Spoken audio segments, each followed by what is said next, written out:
So it's come to my attention that I have been banned from going to concerts by Domestic Terror Productions and Adrian from the band Mortal Ground. His singer is also consumed with hatred. Now the sad thing about this is next week on the 3rd, Murphy's Law and Agnostic Front are playing here in Washington, D.C. However, Adrian has banned me. The guitar player for Mortal Ground and the promoter for Domestic Terror Productions has banned me. So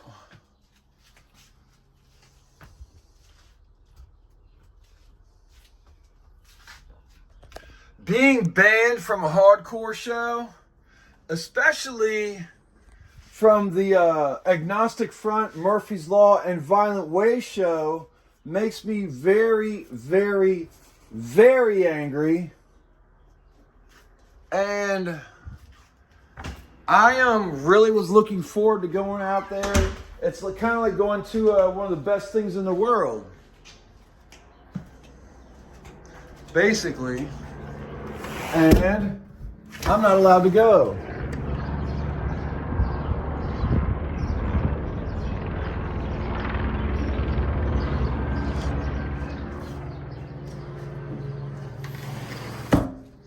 So because I'm not permitted to go to the show, I'm very upset. I thought I was friends with Adrian and with the other people. And it's very, very saddening to me, among other things. I got my shoes here. I got some bric-a-brac. I got a fresh bottle of water from Trader Joe's. Plates, mugs, bowls. And I've got my, I forget what this thing is called. I haven't really ever learned how to use it. I'm surprised this didn't disappear with all my other things.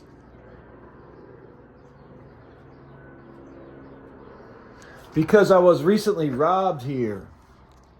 I was robbed here at Valley Place when I was incarcerated a couple of weeks back. I was robbed. Also, I was in the psych ward for like 4 days. And why? Well, that's a legal matter. See what I'm saying? That's a totally illegal matter.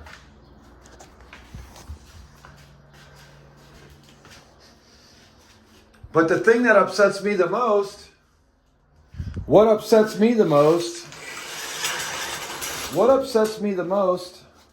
is being banned from going to see Murphy's Law.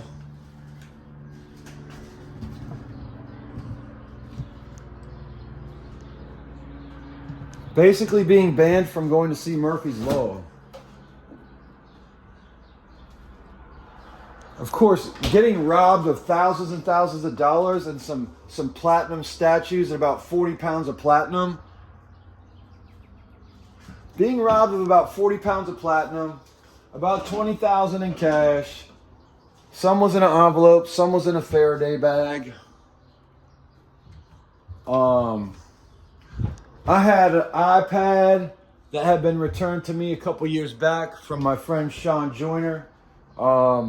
I had another iPhone other than the one I'm using now.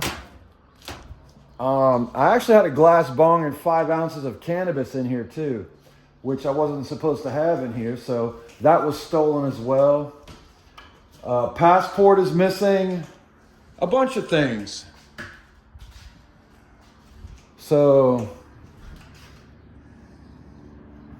but here's the jam. Domestic Terror Productions banned me. They got a cool t-shirt though, don't they? The Terror, the day the world ends.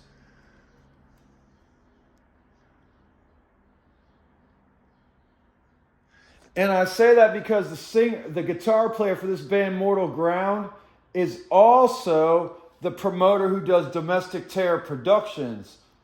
Why are they banning a skinhead from a fucking most classic skinhead show? I guess they're on the side of the trappers. See, I guess these guys, what's their names? Shit, I forget.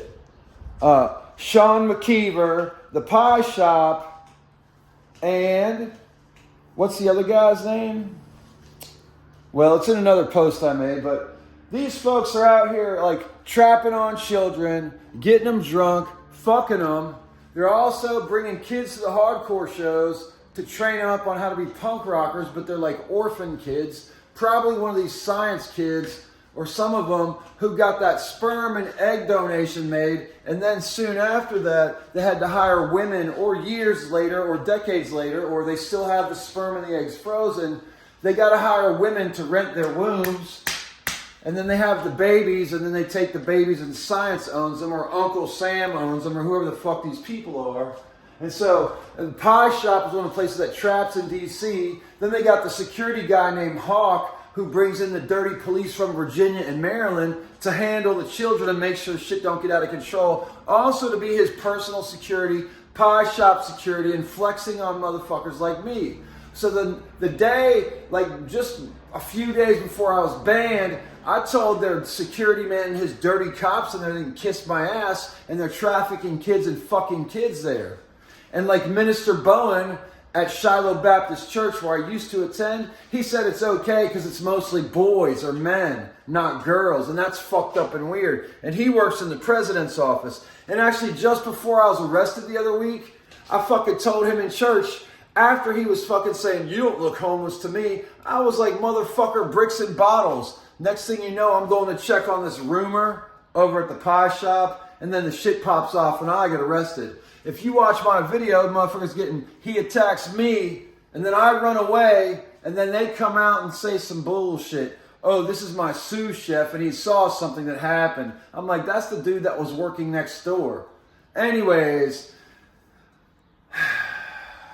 also, I got different CCN numbers on my paperwork. I've got different addresses. One address on one piece of paperwork says that I live in Hyattsville, Maryland. Another address says I live at 1312 Valley Place, which is down the street.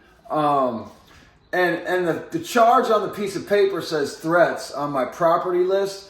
But then the charge that I was told by the attorney when I was in the holding cell waiting to go into the courtroom for like a day, he said I had simple assault charges. And then afterwards, guess what? The director here got like flexed upon by these people. And I haven't given her any information yet. She gave me the attorney's phone number on this piece of paper. Now the man has reached out to me saying he'll explain the legal process to me. I know the legal process at this point. I've been through it a few times here in DC. So like, basically, this dude somehow has information and then gets it to this woman here, my director of Valley Place, but she's taking over my case because I'm a little bit unruly. His name is Damon, 301-675-0991. I don't know who this man is.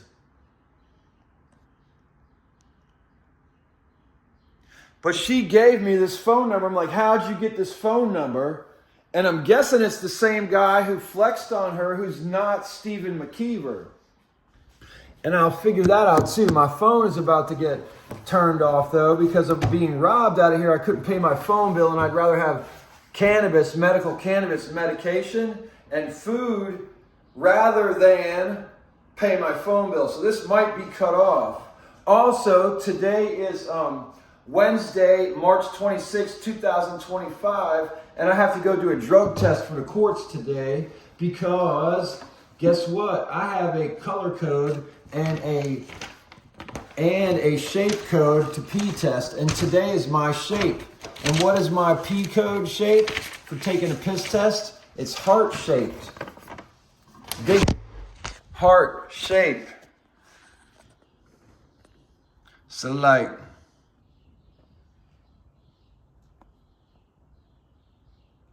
I don't know who these people think they are, but when you're not the law and you flex on the law eventually gets PSIT, which says pissed. And so the law is pretty much pissed off at people faking the law here in Washington, D.C. And so if you're going to fake the law, then anthrax will come for you. And they have a classic song, I am the law, I am the law. It's Anthrax song, I am the law. They also had a song, I am the man, which was one of the first connections between metal and rap, which is now metal and hip hop. But Anthrax, I am the man, I am the man. It's a fucking cool ass old song. I am the man. So I'm going to look at my text messages here and show you what's going on. I also have a appointment with a neurologist that was set up for me when I was in the psych ward. And that's on Friday. As well as a tour of a new residence to live in, because the staff here flexes on me and doesn't do what they're supposed to do. In fact, Director Pinkard, who has taken over my case personally, guess what she figured out? She figured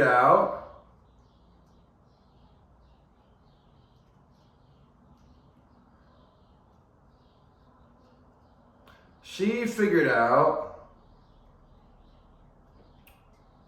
that I should ask the staff to lock my door every time that I leave here.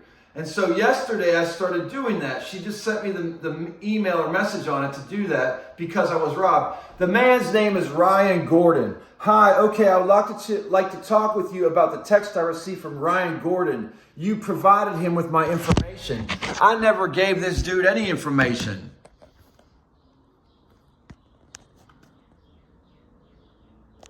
So this is Maisha Pinkard, the director here, and I'm like, I didn't give this dude no information. See, who is Ryan Gordon? I'm here having tea at Starbucks until after the drug cycle, the old man's security started. I heard him say it's a 3-hour cycle. My lips were numbing when I left. I heard it telepathically or magically or visionary or protectively to you. Can we meet at 10? And so it goes like that. Because, check it out, oh, here's the police involved.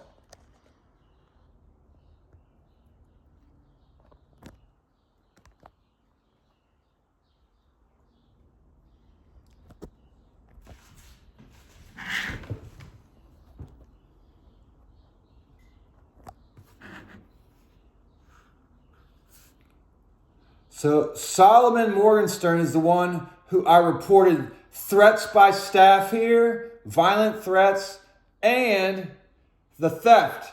He took the theft report. Royce Rowe was one of the officers that came here and had me smoking cannabis in front of their staff, telling them what the law is, that I'm supposed to smoke where I live.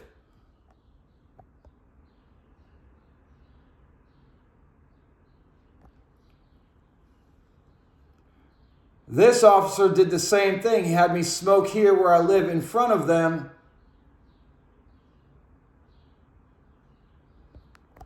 And then I've got all the other different pieces of information here, including a bunch of assholes and dickheads and shit for brain type motherfuckers.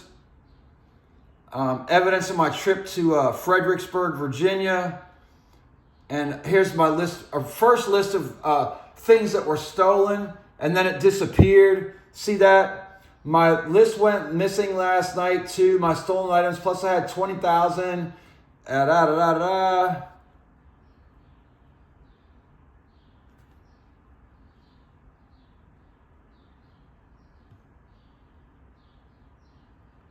So like,